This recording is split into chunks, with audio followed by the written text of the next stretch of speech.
In Islamic history, they make infidels pay jizya, which is extra tax, right? It's not extra tax. Can you tell me what the jizya is? Huh?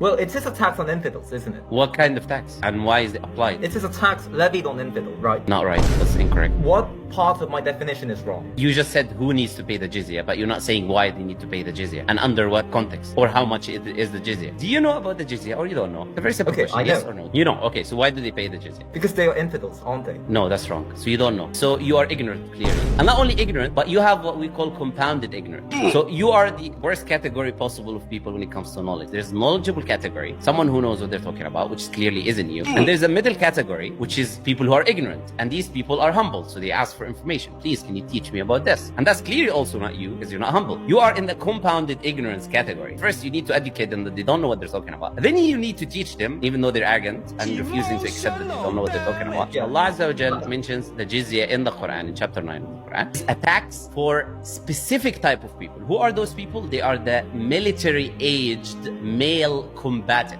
So children, women, old people who are poor, who have no money, anyone who has zero money to pay, anyone who's like, let's say, a priest or a monk who doesn't work, all of these categories of people are exempt from the jizya. Why do they pay the tax? Because it's a tax of protection. So if a war happens, Muslims will go and fight and die for those non-Muslims who will be safely in the Muslim land while Muslims are fighting on their behalf to protect them. The jizya, though, is a tax which is limited and it's specific. The jizya can be 1 dinar, 2 dinar, 3 dinar, depending on the school of thought of the judge that is going to apply the jizya and the Islamic ruling, which is very, very small amount of money. Now, Muslims, on the other hand, have to pay 2.5% of their wealth yearly, and this 2.5% is dependent on your wealth. If you have a lot of money, it'll be 2.5%. It can be millions. Not only that, they're going to fight also. So it's not only that they're paying 2.5% of zakah, which is going to the House of the State Affairs to improve the state, which the non-Muslim who's living there is also benefiting from. And that's why the Jewish people, for example, who were running away from Christians like yourself from the Crusades, and they went to Morocco and they begged, please let us pay the jizya, because you know the jizya is a very small amount of money. The only military age combatants will pay and take us in and protect us. So this jizya that you keep talking about is the most merciful command that you can find in an Islamic state. On the other hand, when Christians went into a land, what they did is they plundered the land, took everything in the land, as it mentioned in Deuteronomy chapter 20, verse 10. The Bible explicitly mentions and teaches, if you go and you conquer a city or take over a city or siege a city and take it, you take all of the goods in it for yourself. So if you want to talk about what happens in war, I think you should start with your book and what your book teaches that you need to do to people before you talk about the jizya.